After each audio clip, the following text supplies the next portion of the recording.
Driving it home with Patti Vasquez, Patti Vasquez. From global conflicts to greenhouse gases, the folks refusing to wear masks says, and politicians getting caught grabbing asses. She's driving it home with Patti Vasquez.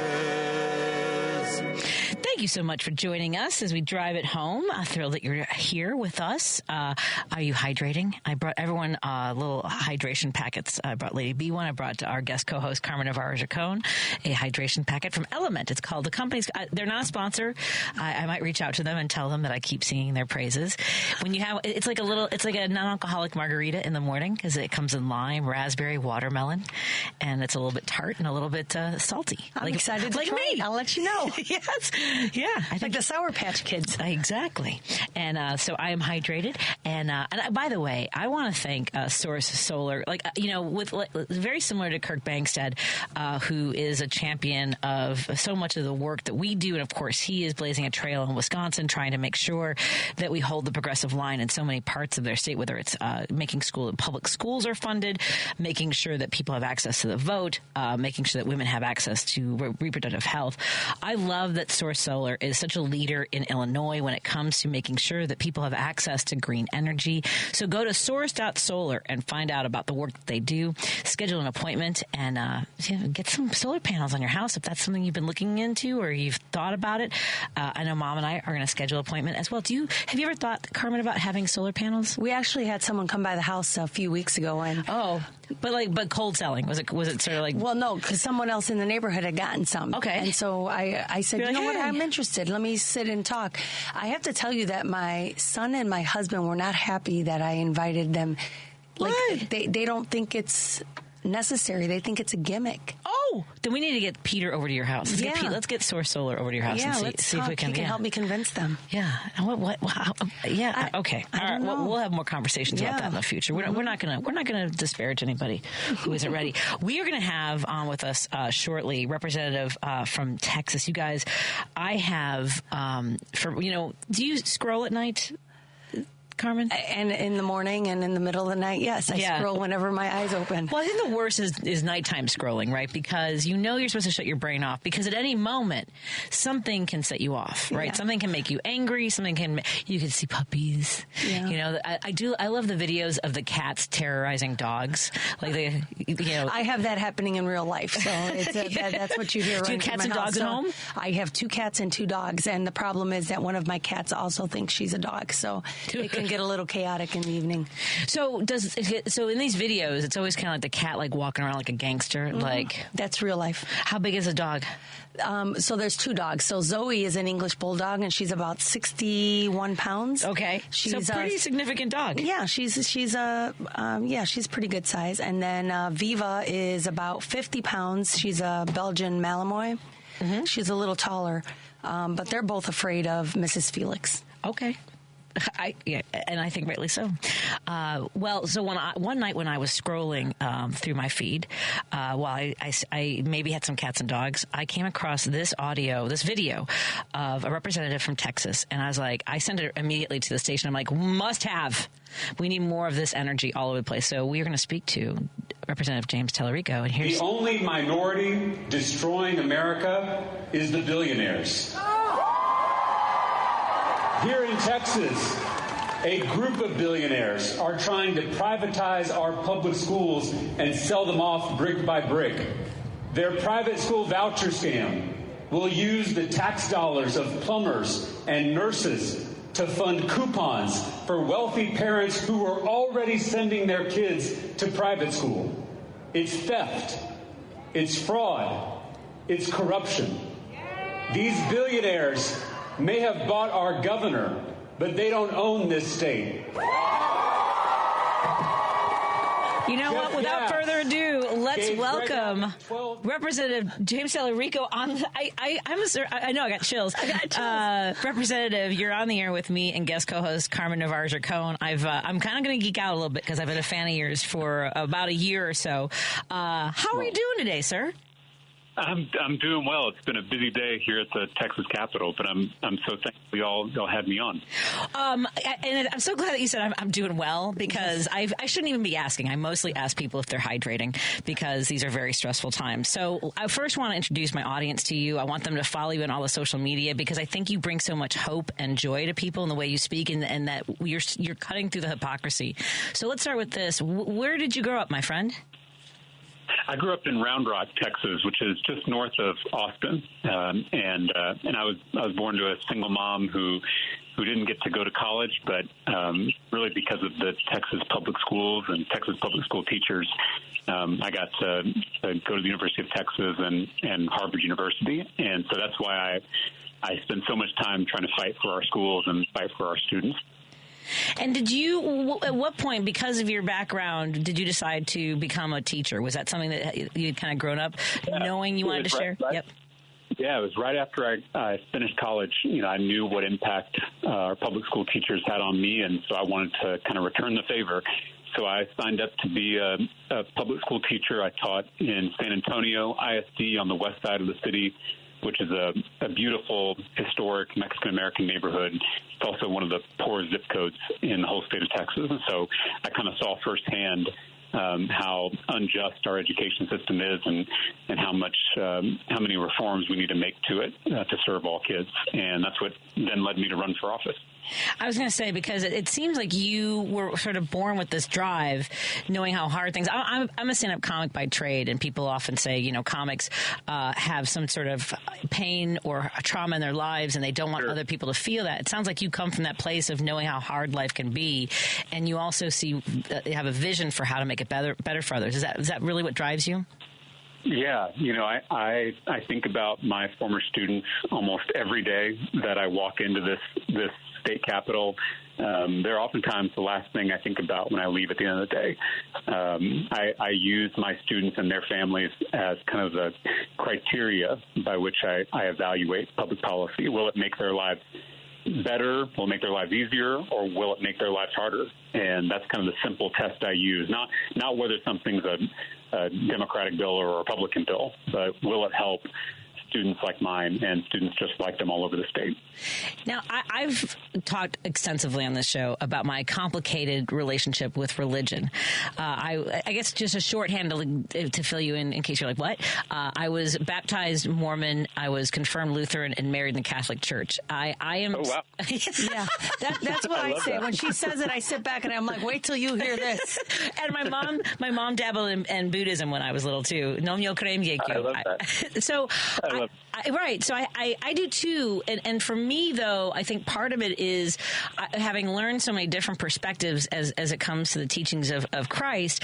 I struggle with people who they present as though they're Christians and do everything in contrast to that. Tell us a little bit about your background in studying theology. Yeah, well, and I think being exposed to different faith traditions really kind of enriches your own beliefs. It's almost like learning a second language or a third language.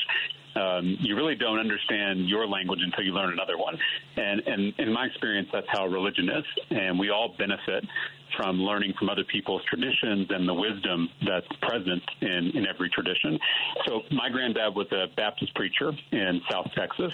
And he taught me at a very early age that Christianity is a simple religion, not an easy religion, but a simple religion, because Jesus only gave us two commandments: love God and love neighbor. And so those two commandments have kind of driven my life. It's why I signed up to be a public school teacher. It's why I signed up to run for office, because I was taught to believe that service is foundational to our faith. Religion should kind of move us out of the sanctuary into the streets. Our prayer should sustain our action, because faith without works is dead. That's what Scripture tells us. So, I want to get back to a place where Christianity is about loving our neighbors as ourselves. I think if we can do that, we can really turn this country around if we get back to those first principles. In studying theology, do you have a sense, or has it, I guess we can go all the way back, because religion, Christianity has often been used as an excuse to control people, hasn't it? I mean, That's exactly right. Yeah, I mean, and it's not just Christianity. It's really in almost every tradition. Powerful people will use these beautiful religious traditions to control people and to consolidate wealth and power for themselves. I mean, this is the playbook of the powers that be. And I often, this may be too nerdy for you and your listeners, but for any church historians, I say that the first Christian nationalist was Emperor Constantine. Because he was the first one that really tried to use Christianity to serve the needs of the empire, the same empire that killed Jesus. So we've been struggling with this for a long time in the church. And so, whether it was Bull Connor using Christianity to justify Jim Crow, or whether it was Adolf Hitler using Christianity to justify, his actions in Nazi Germany, we have seen powerful people perverting our beautiful faith tradition. And it is incumbent upon Christians of all kinds, whether you're a conservative Christian or a progressive Christian, to speak out against that perversion of our faith. That's what Dr. King did in the Deep South. It's what Bonhoeffer did in Germany. We need more Christians to speak out on behalf of the true gospel. I agree, and I will tell you that I'm married into a Catholic family, and the church that we attend, I was caught off guard because I come from this very eclectic background, but he would call out the fact that we were supposed to be building bridges, not walls, like during the first Trump presidency, and I was like, okay, and my husband grew up in a tradition of Catholicism that was grounded in the true teachings of Christ and pro reproductive health for women, very broad-minded and very progressive. And so, I was thrilled by that. I was like, oh, okay. And I think that a lot of people like me have been driven from the church because we saw the hypocrisy and the control. And a lot of other things that we saw when we were, I also grew up Catholic. But at the base of it all, my mom always said, because she didn't grow up Catholic, which was strange. Her mother was Pentecostal, and they were different, but we grew up Catholic. But my mom always told us, at the end of the day, you live your life the way you know you're supposed to live it, and if somebody else isn't living it what you think is the right way, you love them, you wait it out, and you pray them through it. So pray them through it. Yes. Let them make their choices, whatever they decide to do, but it's not your job on this earth to judge them. Yeah. You love them. You wait till they do. And so that's why now even I say I'm Catholic, but all my children have, like, if my mother was around right now, she'd be so upset. None of my grandchildren have been baptized. Like, none of them have made their first communion. I did that for all of my children, but all of my children have just chosen, like, they do not follow the Catholic faith. They're Christians or they go to some other faith-based church, or so they believe in just being good and being kind, and I am okay with that. Like, I think at the end of the day, that's what we need to get back to. So I'm a new fan of yours. So Patti just turned me on to you, and I've just been sharing it everywhere. Yeah. Because I think that when you speak, your true desire to just serve is what comes through, and politics is supposed to be about public service. So I think the way you speak, that the fact that the service part is what is resonating with everyone is definitely what we need more of.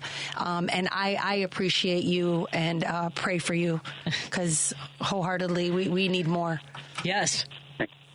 Thank you for that. Yeah, and I got on TikTok about a year ago and started talking about some of this stuff on that platform. And I've just been overwhelmed by the number of young people in particular, my fellow millennials, but also Gen Z.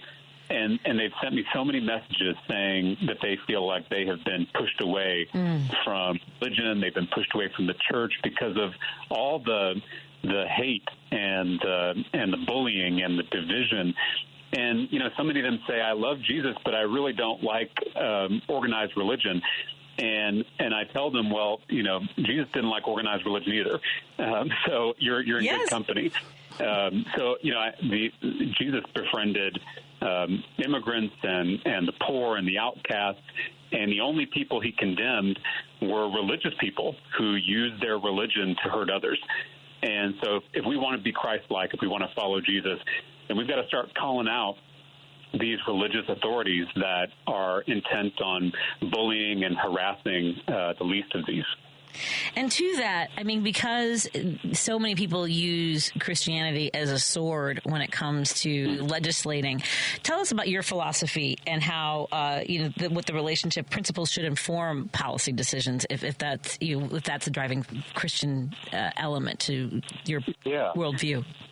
Yeah, well, I have been kind of an outspoken critic of Christian nationalism, which I see, again, as a perversion of my faith. There is nothing Christian about Christian nationalism.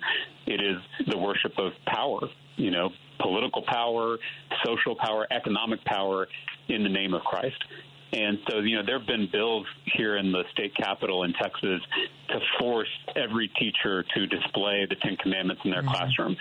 There was a bill to replace school counselors with untrained, unsupervised religious chaplains. There's currently a bill to defund public schools to pay for private Christian schools. And I believe that all of these policies are antithetical to the life, death, and teachings of Jesus. And so, I think we need more Christians speaking out against these bills and really refocusing us on true Christian values of feeding the hungry, healing the sick, clothing the naked, and liberating the poor. And just taking care of each other. That's right. Yep. That's right. And the further we get from that, the more people we're going to lose from our churches. I mean, the reason young folks aren't showing up is because they don't see Jesus in the church. And we've got to fix that. So I think we've got to return to our roots and get back to just trying to follow Jesus as imperfectly as we can. None of us are going to do it perfectly, but we can at least wake up every day trying to live out that example.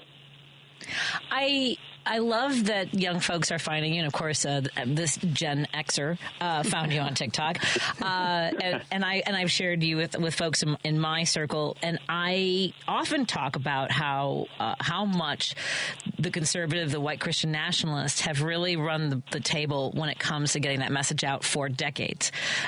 You're young, using social media. I also think that there's still a lot of value to having these conversations on radio shows like this. I know podcasts are popular, but we know that more than half the country still listens to radio in their tractors, semis, in their cars. And that's one of the reasons I was like, I mean, one of the things I remember as a traveling comic across Nebraska, South Dakota, North Dakota, was it seemed as though sermons would just go right into Rush Limbaugh in the night. So it became part of that sort of that tradition of of that, unfortunately, propaganda of using this sort of, I mean, are you finding more voices like yours in parts of Texas?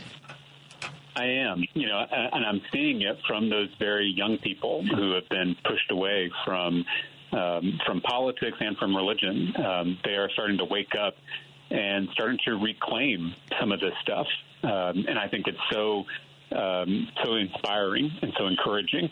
I really do think we're starting to see the beginnings of a backlash to the politics of division that has tried to separate us from each other. You played the clip where I was giving a speech about the billionaire mega donors who are trying to take over state government here in Texas. We're also seeing this, of course, at the national level too. But, I really don't think of politics as left versus right. I think about politics as top versus bottom. It is these powerful, wealthy special interests that try to keep us all divided so that we don't realize that they're robbing us blind. They want us fighting over culture war issues so we don't notice that they're closing our schools and eliminating our health care. So we've got to get to a politics of unity where we focus on what we have in common, and so that we can come together and take power away from the people at the top and bring it back to our communities where it belongs. Outstanding. How do we do that when you still have some people at the, I guess, and this is going to be faith, because this is what I pray every day for patience for this. And some days I find I just don't have any. I struggle with that. For those of us who don't have the power, sometimes there's still people amongst you who are struggling because they're more focused on maybe getting that power than really helping things. And so instead of working together, they kind of hold others back. And hold others down. So how do you keep the faith, and how do you get through that spiritually, faithfully, politically? How do you get through that struggle of looking at someone in the same position as you, yet what their focus isn't your focus? And so how do you get through that? It is not easy. Let me just say that up front. I too am tempted by hopelessness, especially during these difficult times for our country and our state. So I don't want to lie and say that this is something easy for me to do. But I will tell you that I see examples all around me of people who are transforming the darkness into light. So, for instance, about an hour ago, I had a meeting here in my office at the state capitol with some family members who lost their children in Uvalde, Texas. You remember there was a horrific school shooting where we lost 19 babies and 2 teachers in a classroom at Robb Elementary. And those parents who lost their children are still making the 160-mile trip to the Texas Capitol to advocate for common sense gun safety measures that can save other people's children. And I don't know how they find the strength. If that happened to me, I'd probably crawl under my bed and never come out. But these parents have somehow found, I mean, the only thing I can think is that it's a divine love that transcends any human understanding. But they are motivated to leave their home every week, come up to the Capitol, and organize lawmakers to try to stop this carnage. And so if they can do that after losing the most important thing in the world to them, then all of us can find the strength to keep going. And that's what gives me hope. It's the people who are doing this work in incredibly difficult circumstances. Well, I know that you have had a busy day, and I would love to touch base with you again sometime soon when your schedule allows. Again, yeah, I'd love to. Yes, please. We need more of you. We need to know that we talked to folks from all over the country. Jess Piper in Missouri, Kaylee in Peterson in Idaho, Afton Bain in Tennessee. As many people doing the work that you're doing, because I think that people everywhere need to know that there are warriors like you out there with the shield. I mean, like I said, that I think that's where Democrats, and that's what I want to talk to you about next time, is the Democrats come out with a shield. We're here to help people and protect, and it seems like they're out there to cut people down. And I want to get behind your shield, sir. Yes. I appreciate that. I mean, that's our party at its best, is when we're fighting for people. And I hope we get back to that. That's Representative James Tellerico. Please follow him on all the social media. Share his videos to inspire others and to get out there and do the work. Thank you so much, Representative. Go get him, sir. Thank you. Have a great day. Thank you. Take care. Bye. He's the best. Oh my goodness! Seriously, I'm a total. He's a nerd, and I'm like, I'm about to dork out, sir. I mean, like he gave me so much hope in the middle of the night when I was doom scrolling one night. So yeah, I that's why when you shared that with me, I'm like, yeah, we need that. He's the real deal. Yeah, I got the chills, and I know that there are a lot of great legislators out there. I think you need to keep an eye out for Representative James Tellerico. Follow him everywhere. We'll have him back on the show when his schedule allows. Let's take a break here. In a few moments, we're going to talk about the International Women's Day market coming up. And Lady B, I'll get you that information for our guest from the Chamber of Commerce from Ravenswood. More in a moment, I think, or Lincoln Square, or both. More in a moment on WCPT 820 Heartland Signal. We're in studio with Carmen Navarro Gercone, and we'll continue after this. Think Theory Radio. Theoretical astrophysicist Dan Hooper. If there's someplace a light year away from now, there's nothing I can do now that can influence that place in less than a year. No matter what I do, no matter how I build my quantum machine, or no matter what I entangle or what I quantum teleport, nothing I can do here can affect that until a full year has passed, allowing light to get there at the speed of light. Think Theory Radio with Damian Perdue. Saturdays at 6 p.m. on WCPT 820. Chicago's Progressive Talk. WCPT 820, where facts matter. If If you're listening to this station right now, you've definitely heard my voice before. Hi, I'm Hawk. And I'm Pete. And we're with Source Solar, your local source for solar. Source Solar is Chicagoland's premier solar installer, providing solutions for over 1,000 homeowners and business owners across Illinois and Iowa. With over a decade of industry experience and deep roots here in Chicago, we have the expertise to help your transition to clean, renewable, resilient energy. We can guarantee that we save you money day one without any out-of-pocket cost to you. This means you have an instant ROI, instant payback, and can save money to add to your bottom line day one. At Source Solar, we source everything as local as possible, meaning we always carry the Made in USA sticker. Find us online at www.source.solar. Stop in our office at 5710 North Northwest Highway or give us a call at 773-985-3992. And don't forget to ask for Hawk or Pete. You're listening to Driving It Home with Patti Vasquez. There's so much that goes on behind closed doors. On WCPT 820. Thank you so much for joining us as we drive it home. I'm your host, Patti Vasquez, joined in studio by Carmen Navarro Gercone, guest co-host today. And yesterday we had Maggie O'Keefe on, the committee woman for the 40th Ward, and we were talking about some International Women's Day events coming up the weekend of March 8th and 9th. And I'm thrilled to welcome Nicole Benjamin from the Lincoln Square Ravenswood Chamber of Commerce. Yeah. Yes. What is her name? Nicole Benjamin. Do you know Nicole? Nicole, did you go to Niles West High School? I did. What? As soon as you said the name. Wait, what is your name? Carmen Navarro. Oh, my God, Carmen. This is amazing. Okay, you two catch up. Wait, what? This is wonderful. It's so funny because we were talking about Niles West on Tuesday. Hi, how are you doing? You two go ahead and catch up for a minute if you want. I don't mind. Oh, no, we'll catch up when I stop by the Women's Day market thing. Yeah, but no, Carmen, you must. I would love to see you. Oh, absolutely. I will definitely be there. As soon as she said Nicole, I said, wait, who? She's the director of special events and the leader of community events and fundraising for the Lincoln Square Ravenswood Chamber of Commerce. Awesome. Yeah. And so tell us about this, because I know that we talked to our friends about the Apple Fest. We talk about a lot about the Winter Brew and the Wine Stroll and all these summer concerts. Tell us about the International Women's Day Market. Well, we started this 4 years ago, so I'm super excited. It has just slowly been growing organically. So we expanded to 2 days last year, and we're going strong March 8th and 9th. So excited that for this year's weekend, it actually does fall on International Women's Day because it's on a Saturday.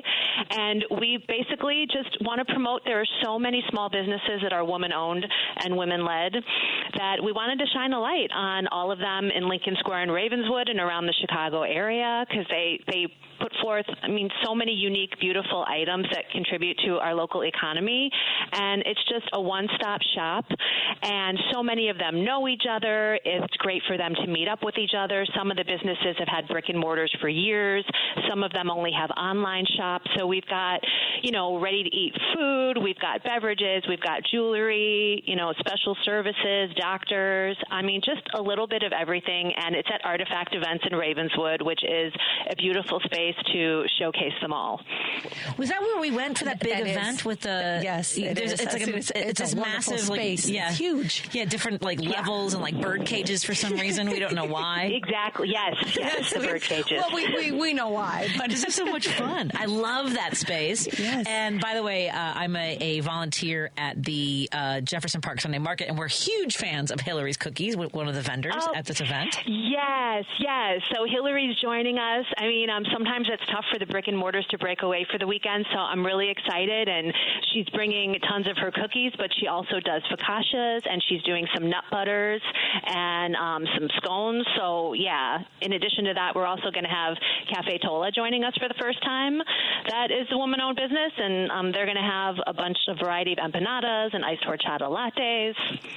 I'm so excited. I'm hungry. Yeah, I know we're going to be there. Yeah, Carmen. we are. We'll be there. Besides, Koval's going to be there. Yeah. So, Koval will be there sampling some whiskeys. We're going to have one of our farmers market vendors is Driftless Prairie Meats and Market. So they're in the Driftless region of Wisconsin, but have some offices here in Chicago. So they're going to be selling some sustainably raised, small farm meats, but they're also going to be making dristless dogs on site for people who like a good hot dog. I do. I love it. Yeah. You guys, this venue is spectacular, first of all. And it's such a great way to showcase all these great businesses. They've got anything from, whether it's, as you mentioned, some of the food, some of the beverages, but also artwork and clothing, right? I mean, it spans everything. I love this. It feels like a community inside. That's why I think that's why I like the space and the way it lays out. You feel like you're walking through a small town in there. Truly. And I know there are a lot of markets that have, tickets to purchase, but for us, we just, keep it open for people to come in and enjoy. And we want, if they are going to spend dollars, we want them to spend them with these incredible businesses. I mean, we've got, Molasses is a wonderful brick and mortar in Ravenswood, and she has some beautiful products that she makes. She also shops Europe and brings back one of a kind vintage pieces. And then we've got a new business that doesn't have a brick and mortar. It's textile, and she has the most colorful, beautiful kimono robes and quilted jackets. Nomadic Aunt, who you must know here in Lincoln Square. She has really cool jewelry. She sources directly from businesses when she goes to travel in Indonesia and Hungary and all over the world. And, for me, I used to sling wine and cheese for a living, so I'm a sucker for a really good story about where something comes from. So to buy a piece of jewelry that's, from a sister's collective in Argentina or something, I love those, those one-of-a-kind pieces. For me, sometimes the story just sells it. I love that. Again, we're talking to Nicole Benjamin, the Director of Special Events with the Lincoln Square Ravenswood Chamber of Commerce. And by the way, you mentioned that you used to sling wine and cheese. You didn't by any chance ever come cross paths with Christine Bloomer, the wine diva? Wait, did she used to work at the chopping block? No. She was a regular on WGN Radio. She used to do this amazing thing where she would help. She passed away at about 12 years ago. She was the most magnificent human being, but she would do this thing where she would pair wine with Halloween candy for parents who were handing out candy. It was the best segment, and I've been trying. I've replicated it once, so I'm always looking for a sommelier. So maybe we'll get you and Carmen in studio for Halloween this year. Yeah, and so I'm in. Absolutely. I love it. So, by the way, folks, it's a 2-day event. It is at it's at Artifact Events, which is really a spectacular venue at 4325 North Ravenswood Avenue. And what a wonderful event that you guys have put together. I really am so glad. And by the way, a listener texted into both of you, Carmen and Nicole. I think it's good that you guys are now, I think, the more prominent alums rather than Merrick Garland of Niles West. I'll try not to laugh too hard. Yeah, you didn't want anyone to remember that? Yeah, somebody. Whatever. Oh, we can also go back to Olympic gymnast Bart Connor. Yeah, we could go back that far. There you go. He's great. That's all we heard about in high school. Okay. Yeah, we had Johnny Weissmuller, and then Adrian Zmed is about all. Lane Tech. Adrian Zmed. Oh, my God. I love it. TJ Hooker. I will tell you also that, so Artifact Events in Ravenswood, there is tons, if you plan on driving, there is tons of free parking just right outside of there, but it's easily accessible. It's like a half a block away from the Montrose Brown Line station, or, if you want to take a ride share too. But it's nice to find free parking in Chicago where there is plenty on the north side.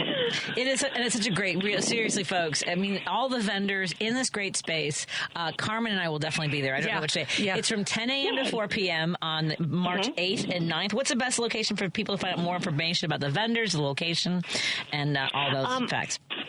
If you head over to our website, lincolnsquare.org, and it's under one of our events, International Women's Day Market, so it'll give you all the info. You can check out all the vendors. You'll see that we'll also have one of our businesses, Juki, a portrait boutique. She's actually going to be on site bringing tons of her photography equipment to do a Look Good, Do Good fundraiser for anyone who needs a new headshot. Oh, I just had mine done today. We'll do some more. I mean, you guys, go check out the information and find out about all the vendors. I mean, this is a wide range of wonderful treats and goodies and things.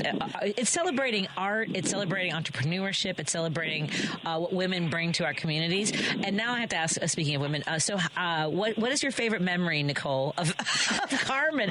How did you guys, were you guys like classmates? Were you in homeroom? I'm just curious. We were in the same year. I don't even remember what classes we had together, but we definitely had a lot of friends in the same circle. We did. Yeah. We always had super friendly vibes.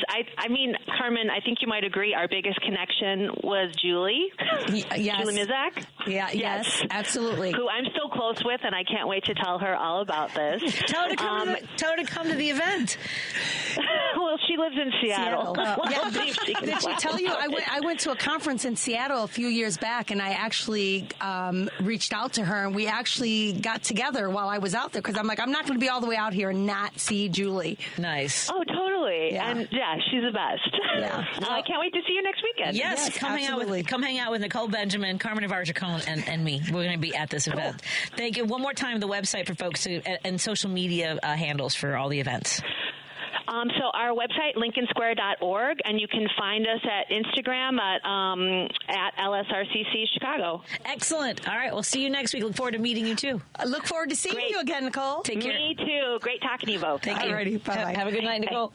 That's so funny. And then I was like, am I putting either one of you on the spot if I ask you, like, what's your favorite memory of Carmen Navarro Gercone? Because isn't it weird when you run into somebody who, like, knew you from before times? You know what I mean? Like, everyone has a different opinion. And it definitely, opinions change over time. Yes. So that's the great thing. Like Nicole will tell you when she said the person that we had in common most was Julie.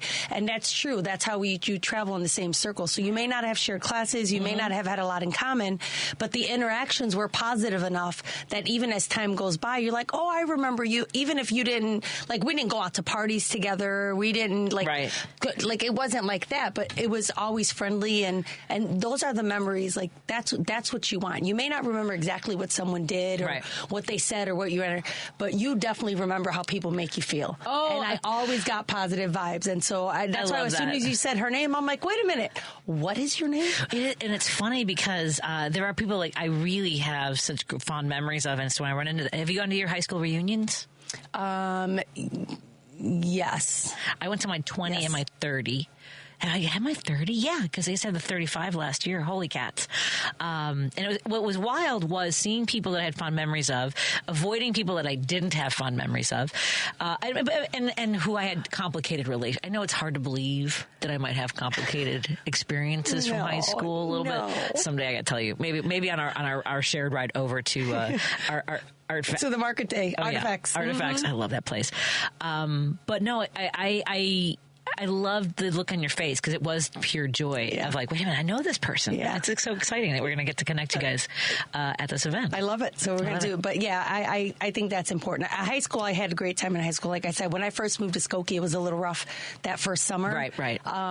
But it was Julie, who she brought up, was one of my first friends in junior high. Like when I said it was the Jewish community that really embraced me, and that is true. And Julie is one of them. And so, like, junior high was a little rough starting. Sure. But overall, all my memories of growing up in Skokie and going to Niles West, like, positive. High school, there were some rough times, so it was all mostly good for me. I'm definitely lucky there. Well, I think that for a lot of people, and I don't want to speak for all Gen Xers who went to high school in the 80s, but I think that we had a pretty nice bubble of time in the 80s, right? And because first of all, we didn't have and we wouldn't have awareness of the full impacts of what Reagan did to the middle class, to working families. By the way, I was a complete dork. I mean, I just wrote a piece about how I used to race home in the summer. It was a summertime, I think, when they were having the Iran-Contra hearings, and Ollie North, and apparently they had this whole, subversive element of the government in the White House basement and all. And I was like, what? And I mean, I was a complete dork in high school. I wasn't necessarily keyed into everything, but the music. I'm going to New Orleans on Sunday, and my friend messaged me. She said, we're doing an 80s party on Tuesday for Mardi Gras. And I'm like, oh, I don't know if I have time to go thrift store shopping because I don't have, like, I mean, how much fun would it be to have, like, parachute pants? Oh, and, like, my I used goodness. to wear the bright striped rugby shirts. Remember those were really popular in the 80s? Gosh. Yeah. I could do the hair. I could definitely do my hair with, like, all curly and then, like, spike the band. That I could definitely do. Just enough hairspray. So my hair was always long in high school. I always had all the hair and definitely. So I don't know how I would do that short. I don't even know what short hair looked like. I actually had really short hair in 1980, from 85, 86, because I was a tomboy, and I thought, because they would always make fun of me, I'm like, well, maybe if I look like, I don't know, I'm so stupid. And my cheerleading team was mad because I couldn't wear a bow anymore. It was a very complicated time for me. Isn't it funny? I could see that, though. Yeah, I was playing Little League Baseball, and I was a cheerleader. Well, I mean, and I think that's what I mean by the 80s. Is like I felt like I could do, like the world was open to me. Like I didn't feel like, even though the boys made fun of me and they hated having me on the team and I wasn't very good, you know, I never felt like there wasn't anything I couldn't do. And I feel like we're in this space now where we're telling people that they have to fit in these boxes. They have to prove who they are. And, you know, it's really weird. And what are the kids, like I know especially in high school, like we had peer counseling programs at our high school. We had snowball, so we went away to retreats every year. We learned how to be nice to each other, take care of each other. Can you believe that? What? Like those are the programs we had. And we went with other high schools and we literally had peer counseling where we get together and we talk about it. We'd help each other through bullying things. What? Like it was insane. And we were soccer players and basketball players and volleyball players. And it's like when I think about that, I'm like, that is what's wrong with what's going on. Not to say we didn't have our drama, because there was some drama. So there's no hormones. Yeah, but overall, like, and I'm like, now, do kids in high school even have peer counseling programs, or I don't even know if snowball even exists anymore now, but where they can talk and relate and find like views, and so like do they even have that? I don't even know if they have that kind of stuff now. I don't know. And again, when I think about, because I remember sitting in an office one day in the 90s, I was in grad school, and I remember hearing the journalists talking about Bill Clinton and the stain on the dress. I mean, like I felt like I couldn't imagine being 10 years old, 12 years old, and asking my parents, like, what was oral sex? Like, why are we talking about a cigar? What's the stain? I mean, like, to me, like, that felt like innocence lost of like having the, like the, and Joan always has a great segment on the media and their role and everything.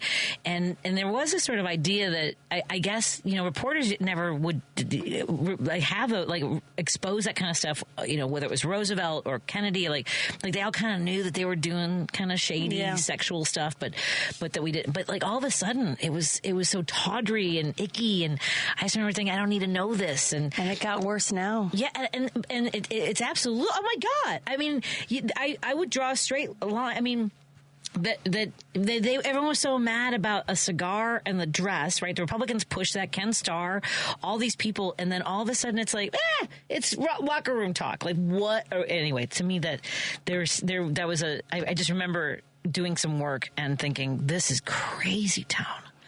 Well, because of the sheer hatred of Hillary Clinton and Bill Clinton, like that was the singular thought for these Republicans, Newt Gingrich and Bob Dole. And I mean, like all of them, you know. Yeah. I cannot. Like my oldest grandchild is 11, and when they went trick-or-treating last year, one of the houses when they went trick-or-treating wouldn't give the kids candy unless they were chanted Trump. What? And I don't like this timeline at all. Let's take a break here. The phone lines are open. 773-763-9278. Let's continue our conversation. Carmen Navarro Gercone joins us in studio. And coming up at 6:30, Carmen and I were talking off the air about this story out of Idaho where a woman was forcibly removed from a town hall meeting. We are going to talk to one of the people that was there and videotaped what happened to her. So that's coming up at 6:30. We're going to talk to Laura Tennyson, who was a witness and videographer to the chaotic arrest of activist Dr. Teresa Bornpaul. I wish somebody would. Man, I gotta start working out some more before I start saying things like that. More in a moment. I'm gonna do like, you know, how 2-year-old toddlers just go like dead weight. You know, like that's how I would just be like, what? Drop your center. Exactly. More in a moment on WCPT 820 Heartland Signal. Because facts matter. You're listening to WCPT 820. Hi, this is Patti Vasquez. We appreciate all our fans of Driving It Home, and your support of show sponsor Minocqua Brewing Company ensures that our important conversations continue right here on WCPT each weekday from 5 to 7 p.m.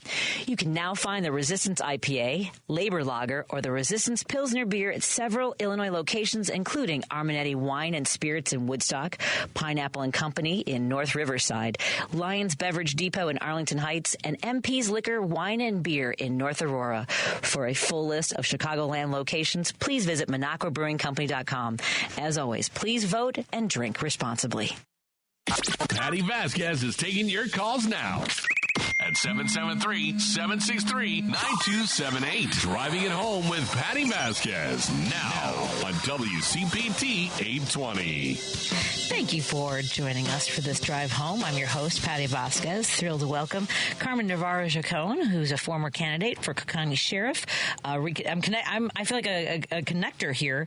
I mean, that's the thing about Chicago and the Chicagoland area. We're like the biggest small town in the world. Like, what were the chances? We are. That's why I always say you have to be nice to everyone you meet. You should be nice to everyone you meet, because you never know who they're connected to, who they know, or who's going to run into your child and be like, wait a minute, is your mother, you want them to be nice to your kids and nice to you. I hadn't thought about that part. Yes. Well, remember that. Look, I'm nice to everybody until I'm proven wrong, that they don't deserve my niceness. They don't deserve my energy. I am working. Have I told you I'm working on new material? I realize, I love ghost stories. Have I told you? I love scary stories.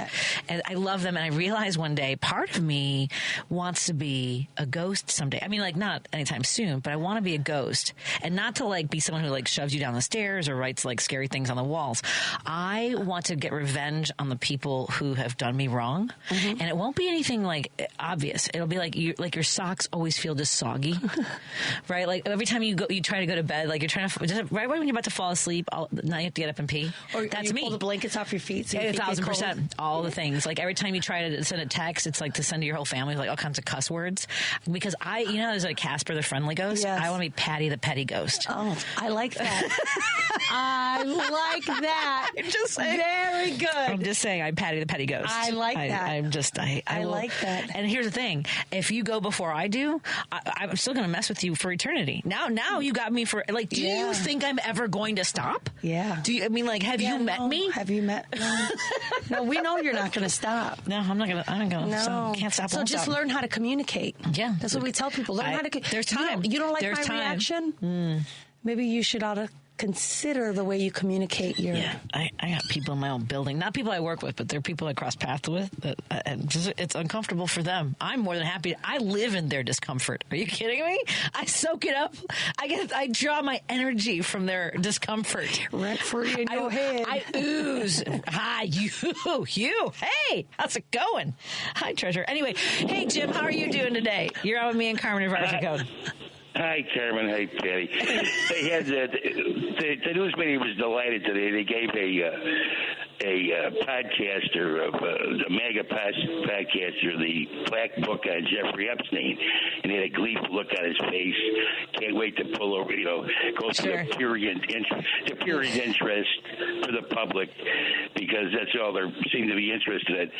But the other thing that kills me, when people talk about generations, I never came to somebody's house and tried to figure out what generation they came from. It was completely irrelevant to me. I thought, well, they're in the Homo sapien family, maybe, but they must be in the Homo sapien family. So whatever generation it is, I never even consider generations. It's just the silliest thing I ever heard. Baby boomers, all this nonsense. I mean, we're all human beings, and we're stuck together, and that's all there's to it. But your first guest was what I always thought of politicians was to take civilization as a whole and try to move it forward. Take whatever knowledge we have in medicine and science and so on, and try to move it forward. And I think that Kamala Harris was on that right track, which she talked about health care as a right.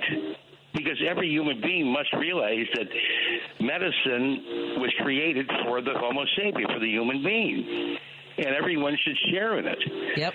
And what's going on now, think about these cuts. These cuts are, you're talking about poor people in different countries and so on that they're relying on food aid or vaccinations or you name it, and they're gleefully cutting these things. To what end? To what end? Are they moving civilization forward? I would argue they're not. They're taking us backward. Yeah. And that's what's so infuriating about this. Especially now, it seems like you can't hear an intelligent response from anybody. I agree. What I can't, we talk often about social media and the reaction that I get from people who are angry about some of our posts. They're, I guess you're just against finding fraud and waste, and like they're so excited. And to your, I hear Jim's voice sometimes now during the day, where like this Africana, who this billionaire, they're so excited about a billionaire who bought our government and now tells us how he wants our lives to be led. Yeah. Like, how is this? What bizarre? This isn't even a James Bond movie. Like, they're okay with it. They're cheering it. I'm sorry. Carmen, I don't know if you ever saw Bishop Fulton Sheen. He used to be on Sunday night. We all watched it. It was on for half an hour. He got 21 million viewers every week. And he would rail against not even billionaires then. It was multi-millionaires. And why the sickness that they had to gather all this money together. He couldn't understand that. And I can't understand it either. And I'm praying for Pope Francis. Now, Francis' story, St. Francis, what he did was he gave all of his money to the poor, and his old man said, I put you in the nut house. You're going to the nut house. He goes, well, okay, you'll have to put me in the nut house because I'm going to keep doing it. And Francis and Pope Francis took that name, I'm sure, under that consideration. But we are going so far backwards with this insanity that, and then think about this guy who's president. 34 felony counts. Boom! He was the only time he was really put on trial. According to MAGA, he was never convicted. Like they're incapable of accepting the truth. I know. It's ridiculous. Those 12 jurors were fake. They were fake people in a fake jury box. Somewhere in the moon. Anyway, Carmen, you guys are great. Thanks, Patty. Thank you. Have a great night, Jim. Thanks, Jim. We're going to take a break. All my callers are on hold. I will definitely get to your calls right after the news. We are in studio with Carmen Navarro Gercone. Just a quick note. Earlier today during questions from the press, Trump was asked, but you called Zelensky a dictator last week, and he goes, "Did I? That doesn't sound like something I would say." I heard it while I was listening. I'm like, what? Did it? Okay, let's take it. And people are going to say he didn't say that. He did. Okay, more in a moment on WCPT 820 Heartland Signal. Thank you for hanging out with us. Hey, Google, play WCPT. Streaming Chicago's progressive talk from TuneIn. Driving it home with Patti Vasquez, Patti Vasquez. From global conflicts to greenhouse gases, the folks refusing to wear masks says, and politicians getting caught grabbing ass says, she's driving it home with Patti Vasquez. Thank you so much for joining us. I'm your host, Patti Vasquez, and we want to say hello to our friends listening in the evenings on KTNF AM 950, the progressive voice of Minnesota. We're broadcasting here on WCPT 820 Heartland Signal out of Chicago, but you can listen to us anywhere in the world on your TuneIn app. You can watch our live stream on Facebook and on YouTube, so thank you so much for joining us. Do me a favor and go on over to the Patti Vasquez show page, like our page, and you're welcome to join in some of the conversations and madness with some of MAGA who are just losing the angriest winners in the world, Carmen Navarro Gercone. That's what I don't get. You won. Come on. You won. You got everything. So we're supposed to sit down and shut up, apparently. Did they? Listen, you won. You got a peaceful transition of power. I mean, you're going about your business. Yeah. And we're getting ready. We're going to call you on your... And we're not going to... Yes. And we're still working. Yeah. Why? What is wrong with you? I don't know. They want us to just. But that's the thing about othering people, is that you want them to disappear, and they don't care how it's done. Which, by the way, we're going to talk to a woman who was in the room last week when the activist Dr. Teresa Borenpol was dragged forcibly, not by even law enforcement. We're going to talk to Carmen about that in a little bit, but not by law enforcement, by security, and they're yanking her. They're yanking her by her arms. She's trying to pull away from them. She's asking them, "Who are you? What are you doing?" They drag her on the floor out of the room. They're trying to put zip ties on her. She's out of her shoes. Nobody. And here's the thing. But there were people in the room, Carmen, that were applauding them doing that to her. Mm-hmm. To me, like that's like a layer that is incomprehensible, that your neighbors, your community is like, yeah, get her. Because the mentality is, if I don't like what you're saying, I'm going to shut you up one way or another. That's the problem, and that's what they were applauding. And that's what people are acting like on my Facebook page. So come and hang out with us. Yeah. The Patti V Show page. I wish somebody would. I wish I haven't worked out enough for somebody too. I can do like, I got you, lower Patty. Lower my center. I got you. I ain't there yet. I know that for sure. I mean, I ain't going down quietly. But at any rate, let's get to our phone calls. Before we do that, I want to thank our sponsors for making these conversations possible. Thank you to Source Solar. Go to source.solar to find out about their programs to get solar panels on your house. Make an appointment. Peter and Warren will be joining us in the next few weeks to talk about the process, and maybe we'll have they're going to come to my house first, and maybe come to my house and listen to the conversation, and then bring it home, because I know your family's like, no. Yeah. Who doesn't think that solar's? I'm sorry, but I've wanted solar forever. No, they are not understanding why it's necessary, especially the amount of energy that we use. Like, maybe if we weren't using so much, it would not be something that would be needed. But the concern is more around, okay, if we sell the house, do you buy the solars? Are they leased? Are they, because like, who actually? These are all good questions. Exactly. And so my son, who actually, he's a carpenter in Union, and so they do make fair. So these are good things to know. So he's got a background of what questions to ask. So that's what. So it's not that it's not a good idea. It's just not necessarily good for everyone. Yeah, and that's what. And Peter Warren will tell you that exactly. Yeah. It's not right for everybody. So that's why I want you to find out if it's right for you folks. Yes. Source.solar, your source for solar in Illinois, and of course Minocqua Brewing Company are sponsors from the beginning, and we had such a great time in their tap room in Madison last week. So make sure you go to their website, MinocquaBrewingCompany.com. I write pieces for them every month, and some of their gear is so much fun. Check out their beers, their wines. They do now have you have to go to Madison to get that, but they do have a new beverage called Joint Sessions, which is a Delta 9 product. Just so everybody knows, it's a little. I love the name. And what beverage did you have, Lady Justice? This is for perfect name. Yes. For Judge Susan Crawford's race, we are going up door knocking on Wednesday. Adam Selzer just messaged me. Do you want to go door knocking in Wisconsin? Not on Saturday. Not on Saturday. All right, then fine. Maybe some other time. How about the door knocking in Seattle? We're coming to Seattle someday, Paul. I swear to God, I'm going to come out to Seattle as soon as I can. How are you doing, Paul?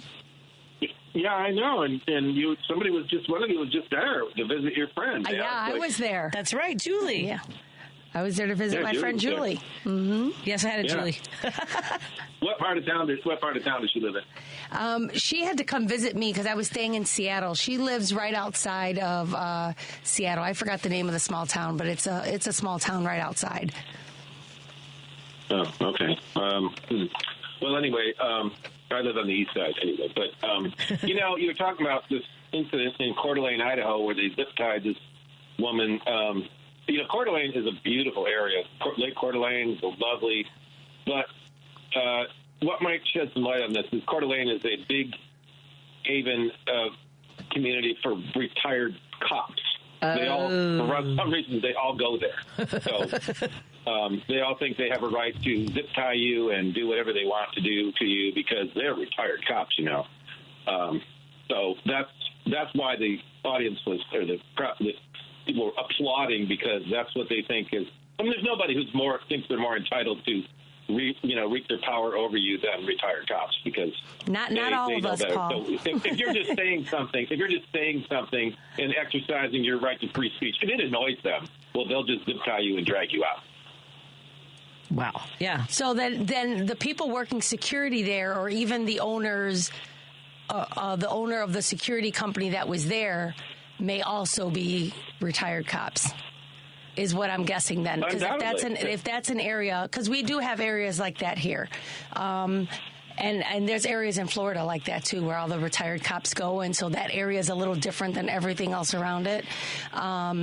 So I can see that. That would mean that even though they're saying that it was security, those security guys could very well be coppers. Retired. But I'm a retired cop, but I don't believe my kids have worn me down. So you're not out zip tying protesters. I'm not out zip tying protesters. Some of my children are protesters, so I definitely get it. But yeah, thanks for that background, because that is helpful, kind of the culture of the area. Yeah, I think Idaho in general has a unique energy to it. Can I say it that way? Don't they also seem to draw a lot of cults and things like that? Like massive. I mean, there was one I saw on Netflix where they had bought massive amounts of property. They were the ones that like poisoned the water and like spread some sort of contaminants at a salad bar, like in the 80s. It was a crazy cult. Well, and then there was Randy Weaver and the guy who was federal authorities were looking for on gun violations, and he because he cares so much about his family, he decided to get into a shootout with federal authorities while his wife and children were in the house. And of course, his wife was killed in the shootout. Holding her baby. That's because he cares about her so much. That was back in the early 90s. Yep. That's a smart guy. They took him alive, but his wife they had to take out feet first. That's because he cares so much about his wife and family that he gets into a stupid shootout with federal authorities over his gun rights and gets them killed. So that was, it's a lovely place. I mean, Idaho actually is really stunningly beautiful. Oh, yeah. I wanted to, I have a confession to make. The email that Elon Musk sent out, he said it wasn't a performance review. Mm-hmm. It was a pulse check. Right. Well, I'm one of those people who has a fraudulent government job. Really? As a matter of fact, Paul, I have 100 of them. I make $80,000 a year on all of them. And you know what I did? I just looked up the job description for. I got I'm Rudy Gazzuti at EPA.gov and Alfred E. Newman at EPA.gov. And I just replied with, here's the 5 things I did last week. And I got all my checks today. $8 million. Wow. Now, here's my question about sending these emails, right? Because I've thought about doing things anonymously. Or what? Now, Paul, are you creating like a separate VPN and an email? Like, I know you're generating these email accounts. Can you generate a .gov email account? Well, no, I just hacked into the system, and that's how I got hired. I hired myself. I hired myself 100 times. And then, I paid myself, because I didn't want to get caught, so I paid myself, a modest salary, $80,000 a year. And the checks just keep rolling in. So, when I got those emails, I thought, well, if you want to keep the gravy train rolling, you better reply. And I did. And so, I'm sorry about all the other people who didn't reply and got fired, but I was a fraudulent one, and I couldn't, I had a hard time sleeping last night. I thought, what I got to do? I got to confess. So I got to call Patti Vasquez and I appreciate that. I mean, can you imagine how stupid? It's likely that the only people that did, if there are any fraudulent, 1 million people are working for the federal government are all fraudulent. I mean, really? This guy is how stupid. He's not even really trying to hide the ball, is he? He's just acting I think Elon Musk is really an idiot. Well, I do too, but there's so many idiots. So I don't know if so Joan mentioned this on her show with her guests, Mark and Jennifer. There's a story in the Washington. I'm not laughing. I didn't laugh outrageously earlier when I read. It's sad. It's very, very sad. I'm sorry for this family.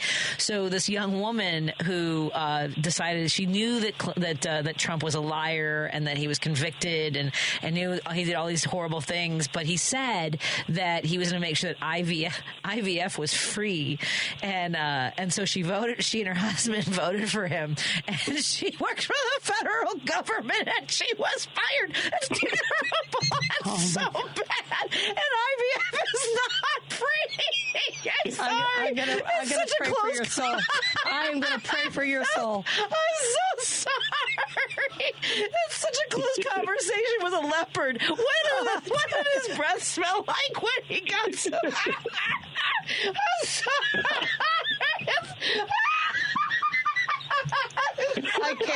I cannot. I'm going to take a moment to pray for Patti the ghost. That sounds terrible. No more calls from Seattle for you. No more Seattle calls. I'm so sorry. It's terrible what happened to you. I gotta go, Paul. I need to take a break and get some water. I'll talk to you later. Thanks, Paul. I know he's a liar, but he promised me. He said the thing. He promised me. He said the thing. I know he's a liar. I know he's bad. But he said that for me, he was going to do this. And I believed him. I just want to know if the leopard was wearing lip gloss. More in a moment on WCPT. Maybe she wasn't. It was why she I don't know. ate her face. WCPT 820, Chicago's progressive talk, where facts matter. If you're listening to this station right now, you've definitely heard my voice before. Hi, I'm Hawk. And I'm Pete. And we're with Source Solar, your local source for solar. Source Solar is Chicagoland's premier solar installer, providing solutions for over 1,000 homeowners and business owners across Illinois and Iowa. With over a decade of industry experience and deep roots here in Chicago, we have the expertise to help your transition to clean, renewable, resilient energy. We can guarantee that we save you money day one without any out-of-pocket cost to you. This means you have an instant ROI, instant payback, and can save money to add to your bottom line day one. At Source Solar, we source everything as local as possible, meaning we always carry the Made in USA sticker. Find us online at www.source.solar. Stop in our office at 5710 North Northwest Highway or give us a call at 773-985-3992. And don't forget to ask for Hawk or Pete. Patti Vasquez is taking your calls now at 773-763-9278. Driving it home with Patti Vasquez now on WCPT 820. Thank you to the listener who encouraged me to take a deep breath after. Look, I'm not thrilled I don't take joy. It's my initial reaction to the story of someone who a single issue voter, right? Yeah. This young woman who voted for Trump because he said, I know he's a liar, but he promised me. He said free IVF. Come on now. Who thought that was? And she works for the federal government, lost her job, and now can neither afford IVF nor, things that are necessary for herself and her family, her husband. Yeah. So take a deep breath. Okay. Yeah. Well, because IVF was so controversial. Remember that, in Alabama, they decided that embryos were people. Yeah. They gave personhood to embryos, and that hasn't changed in Alabama. And I'm just saying they were coming for all of it. Edward in Mokina is joining me and Carmen Navarro Gercone. Hey, Edward, I'm more composed now. I've taken a deep breath. How are you doing? I'm doing really good, thank you. Absolutely. What's on your mind, my friend? I just sent a message that I was listening to Tom Hartman, and you're going to New Orleans, and there's an outbreak there, and the people that live in New Orleans are saying they're asking the mayor there to shut down Mardi Gras. So I'm just letting you know to be careful down there. That's all. What's there an outbreak of? Well, there's measles outbreak, 142 or something in Texas, but it's spreading and it's getting close to and in New Orleans in that area. So be careful when you're down there. That's all I'm saying. Oh, it's a measles. There's a measles outbreak in New Orleans as well, or I guess during carnival season. I think you might want to give Tom a call. He might have more facts than I do, of course. But I would look into that before you fly in there. I just don't want you to get sick, that's all. Oh, that's very kind of you. I appreciate it. Well, you know what? I may, if that's the case, and I know that I'm going to stay with a friend of mine who is very cautious about her health and others. There's nothing wrong with, she has a wonderful balcony, and we can watch festivities go right by the street at her place. So maybe we just hunker down and enjoy each other's company. So thank you for that information. I appreciate it. I wear a mask on the plane. It's okay. Great. Good luck. You have a great time. Thank you. Appreciate it. I cannot find anything about a New Orleans outbreak, though. There was one last year. Okay. That I know, and it did involve some measles last year. So maybe it's that whole other, we have, what did we have going around here? The flu and the norovirus and... Oh, God. And the norovirus is not... Have you ever had the noro... I had it. It went through my whole house twice. Oh, my God. It was horrible. I was in bed for 8 days. Oh, my God. 8 days. My husband could not believe it because I normally... That's bad. Yeah, that was a bad one. For me, it was a bad one. It was not fun. All right, let's move on from infectious diseases. What's on your mind? What's on your mind, Bill? You're out of Wisconsin. How you doing? Hey, Patty. Hey. I had a couple of things I want to comment on. You're about Alabama declaring those fertilized eggs as people. You know what they're going to do? They're going to wait for those eggs to get of age, and they're going to register them as Republicans.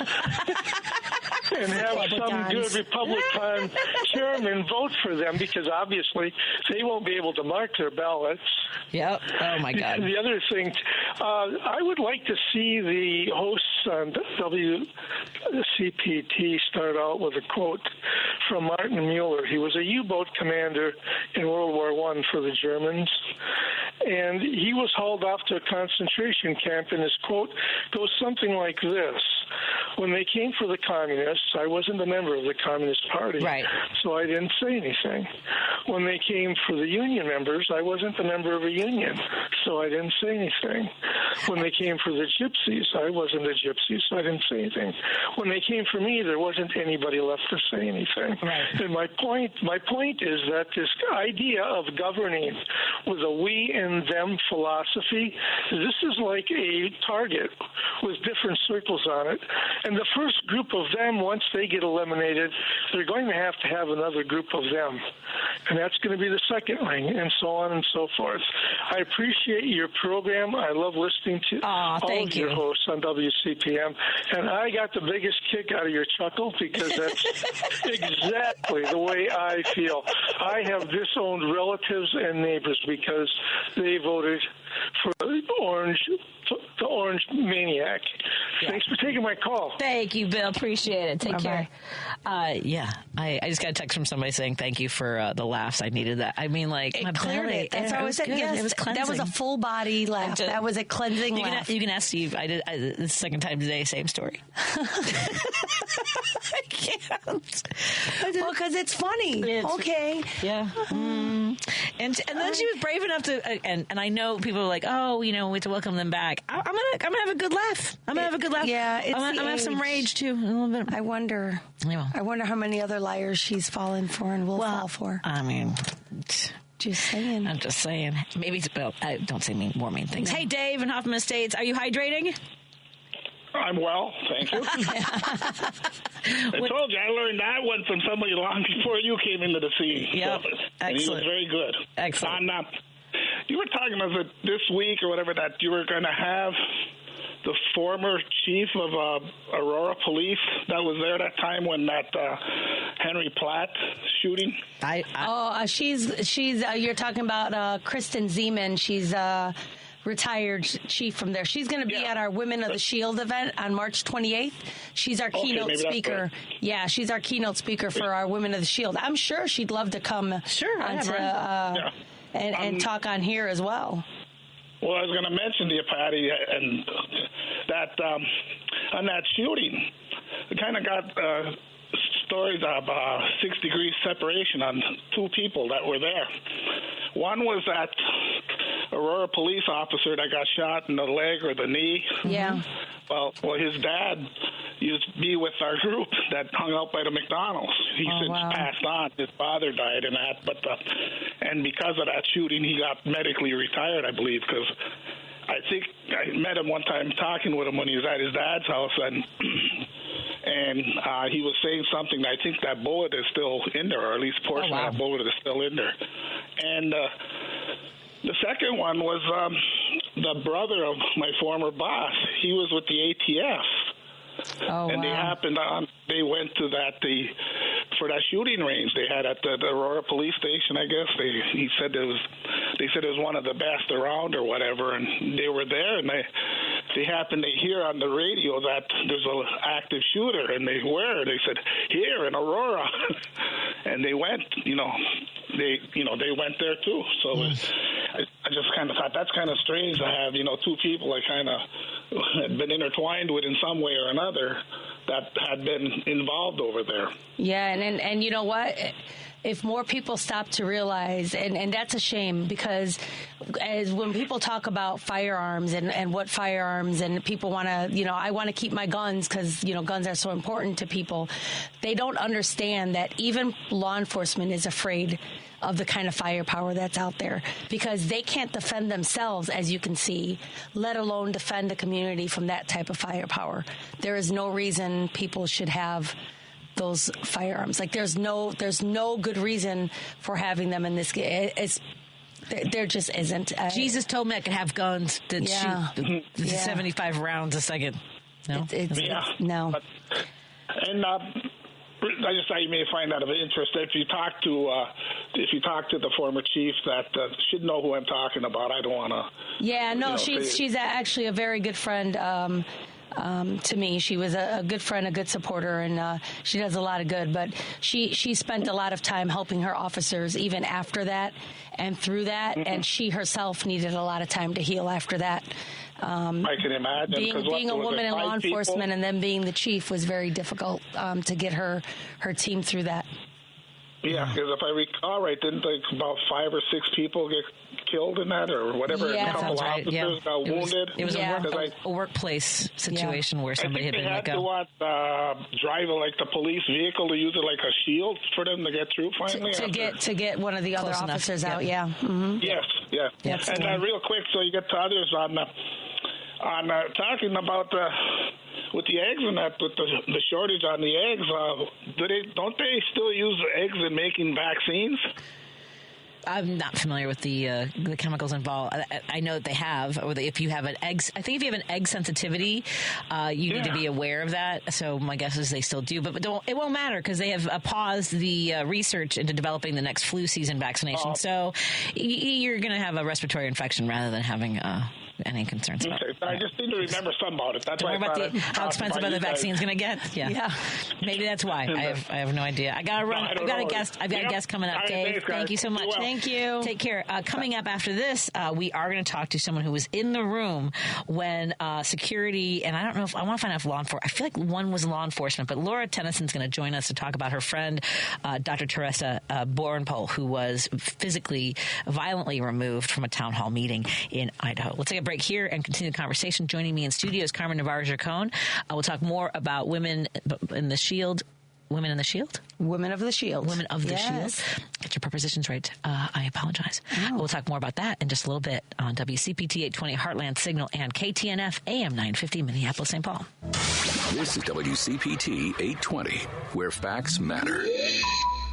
Driving it home with Patti Vasquez. In your communities in Chicago. On WCPT 820. And everywhere around the country. Thank you so much for joining us as you drive it home. I am your host, Patti Vasquez, in studio with Carmen Navarro Gercone. And we want to welcome to the show. Carmen just is learning about this story. I know a lot of folks have seen the video, the images of a woman who was forcibly dragged out of a meeting in a town hall meeting in Idaho. So joining us on the line is Laura Tennyson joins us. I have all these names in my head. First of all, hi, Laura. How are you doing tonight? I'm good. Thank you so much for having me. We're grateful that you have documented this. I know this must have been terrifying for you when you were in the room. I want to preface this by saying that Carmen is she's retired law enforcement. She served for over 26 years with the Cook County Sheriff's Department and worked in our courts. And she was absolutely shocked when she saw this video. So I want to ask you first, what was the nature of this meeting? Was this like a electeds locally, the state level, federally? Tell us about the meeting first. It was a legislative town hall held by the Kootenai County Republican Central Committee, and it featured some of our state representatives and senators. Okay, so this is a general legislative conversation. So tell us a little bit about yourself, first of all. Where did you grow up in Idaho? I didn't. I did go to high school here, but I grew up over in Western Washington. Okay, but you're familiar with the community. You're part of you've lived in this community for a while. Yes, my family moved here in 1996, and it was right before the trial of the Aryan Nations that happened when Richard Butler was kicked out of Coeur d'Alene.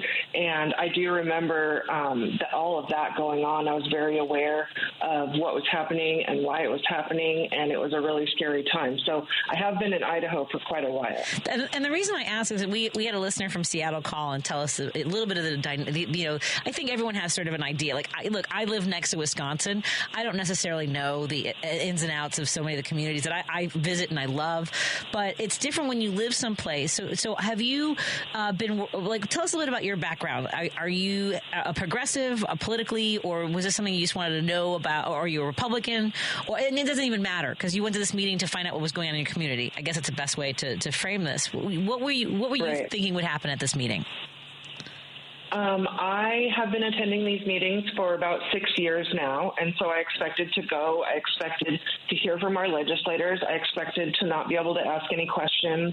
I expected for there not to be any public comment, because that's how it's been for the last 6 years. They do allow questions, but they make everybody write them down, and then they select which ones are asked. And never once in the 6 years I've been attending has anyone I've been with had their questions asked. I live in a very red county as a liberal progressive, and so it is kind of difficult, and it is really hard to have our legislators hear our voice.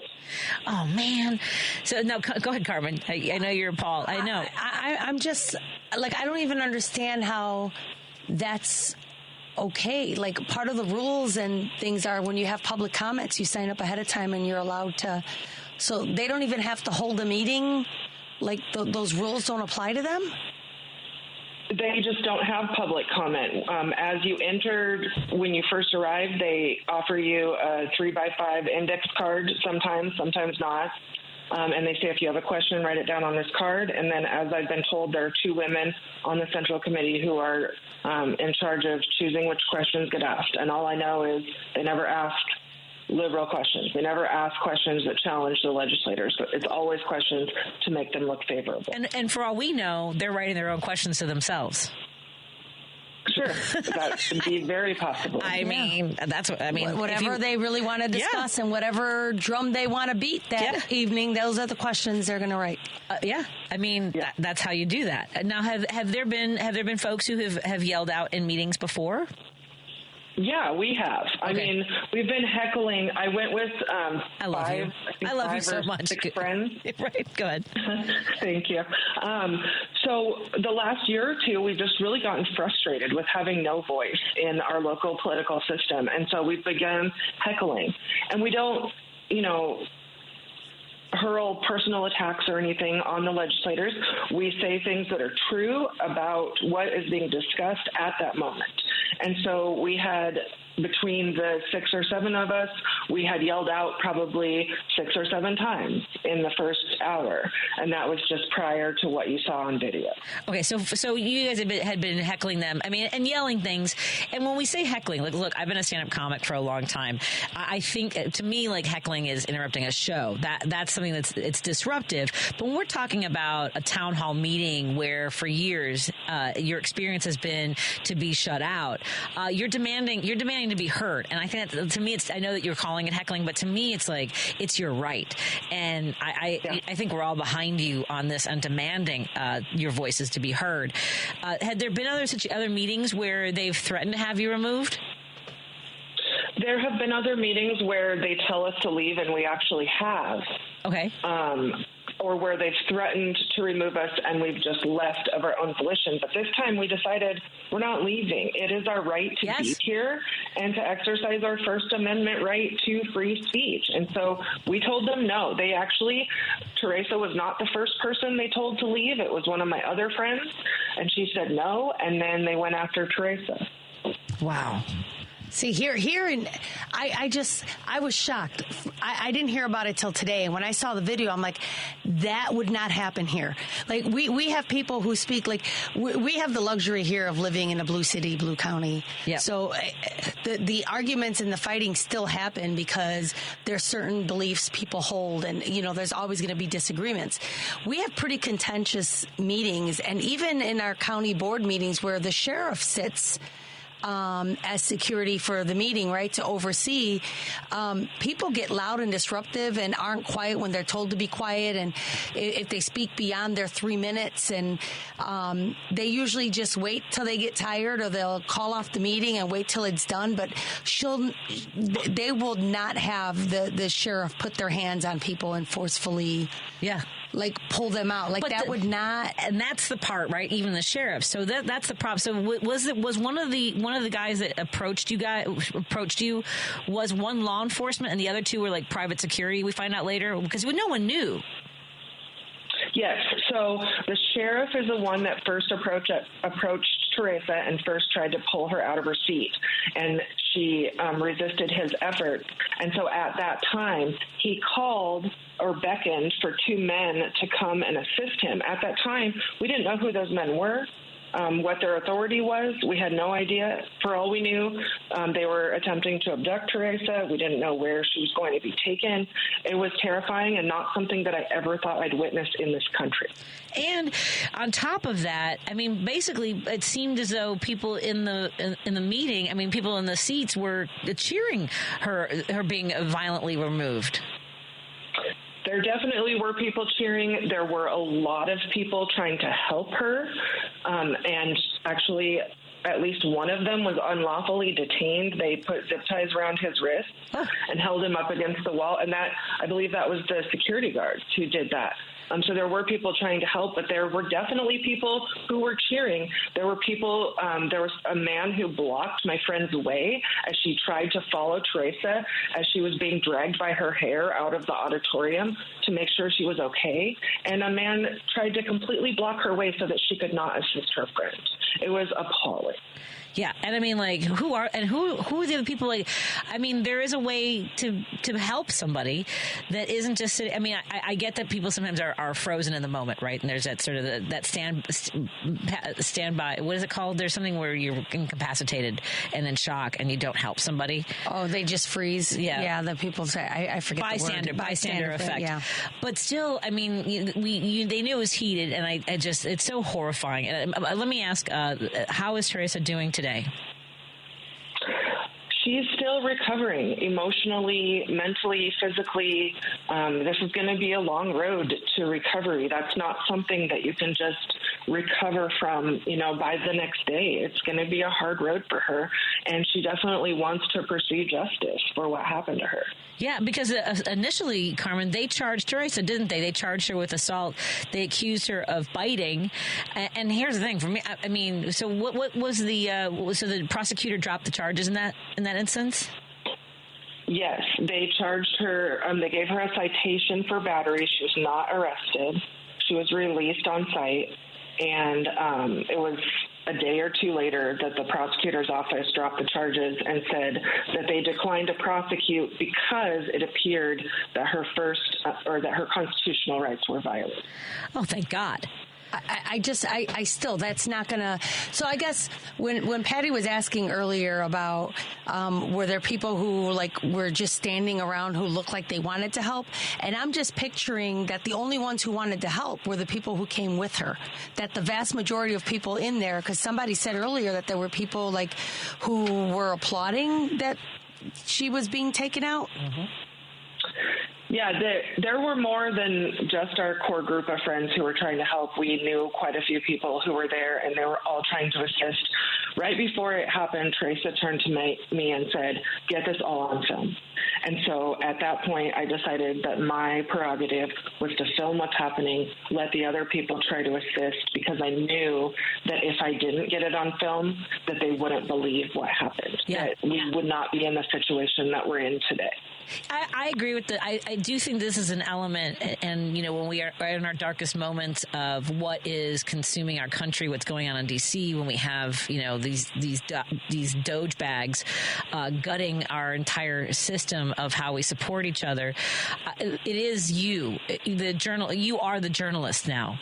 Laura, I mean, we need to know this, because I don't think a lot of folks realize what's happening. First of all, our friend Jess Piper repeatedly reminds us that Project 2025 was already in full operation across the country, including states like Idaho, right? Yes. Yeah. So, I mean, and it's like we didn't, this story has gotten a lot of attention. What kind of feedback or reaction have you gotten from around the country? It's really been amazing, the outpouring of support that Teresa has received, and people are appalled that this happened, but especially that it happened to a white woman. Nobody ever thought that would be the case, We've seen this kind of treatment against minorities for a long time, and it's awful. What's happening to our colored community is absolutely awful, but nobody ever thought that it would happen to a white woman. And just the fact that it did just really shows how far our local GOP has been taken over by extremists. And it's really sad. Have people been reaching out to you that maybe weren't comfortable enough to say that they didn't agree with what MAGA is doing, whether or not they're conservative or liberal? Are you hearing from anybody in the community that wants to lend their support or perhaps join you in this stand? Absolutely. We have been bombarded with messages from local community in support on both sides of the aisle. Wow. Because this is a First Amendment rights issue, and that's a huge thing in our country, and there are just as many Republicans who support the First Amendment as there are Democrats. And so I think this really has been almost a uniting incident, even though it was so awful. I think it is bringing people together in our community over a common shared value.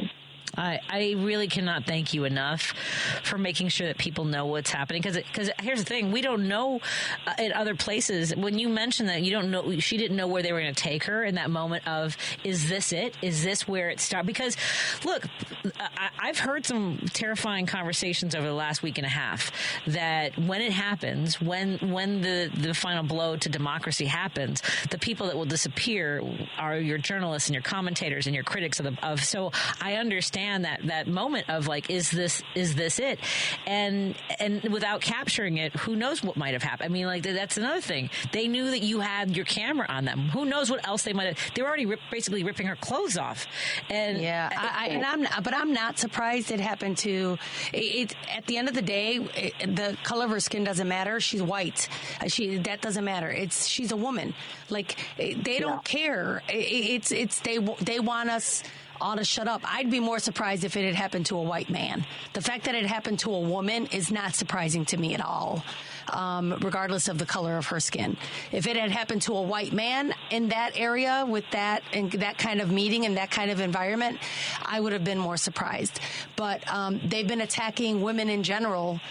We've been watching it. All our rights, our reproductive health, everything. So I'm not surprised. That part doesn't surprise me. We're targets, and that's why she was so afraid. Yeah. Because what are they going to get away with?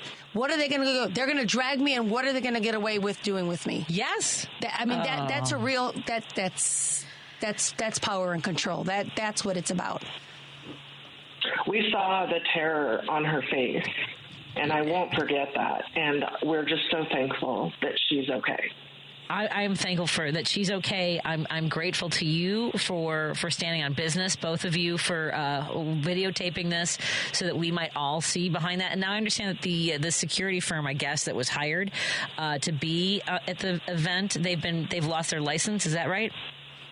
Correct. And it's interesting because the ordinance came up before City Council not that long ago to change the requirements for security companies.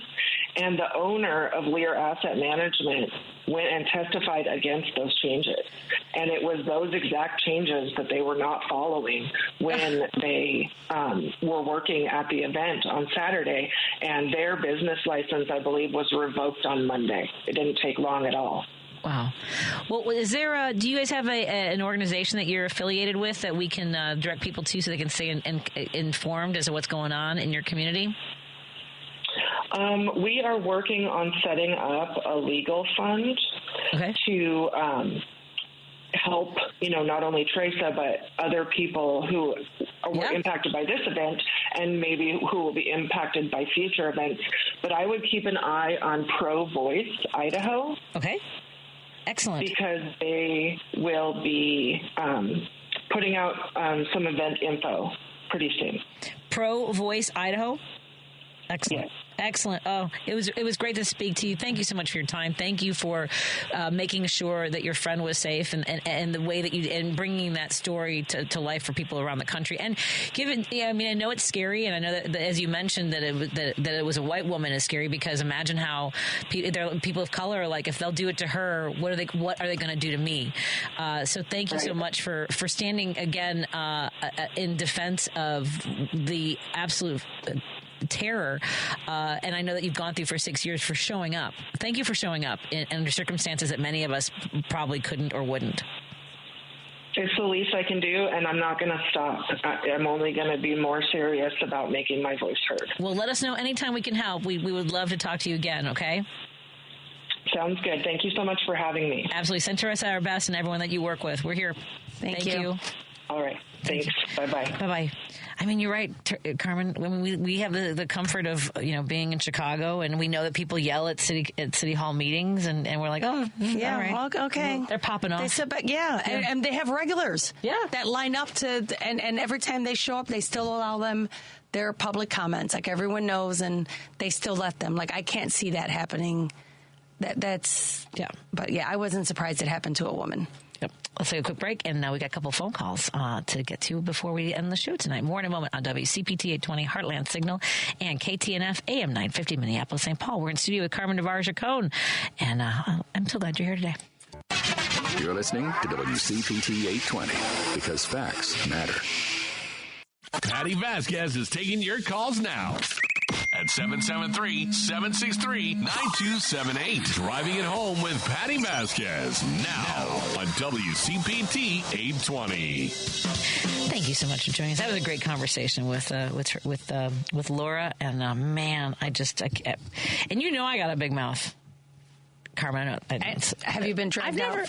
I've never heckled because to our conversation. I've never been in a situation where I will because we also give the microphone to other people. Right. I've testified in committee hearings. I've spoken in front of groups. I get the microphone so often that I can't imagine having to. I would if I was in a situation like that. I honestly cannot put those shoes on. I've never walked in those. I think I would be standing there in disbelief. Wait a minute. I can't yell out. I can't. Yeah. Oh, I'd be yelling. But I haven't been in a meeting like that. Derek's on the line from Elgin. Hi, Derek. What's on your mind?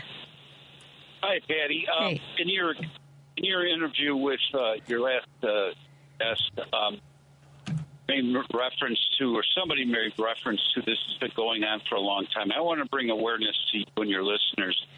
The American Legislative Exchange Council, also known as ALEC, was funded or is funded by right-wing billionaires, and it was initially funded by the Coke industry.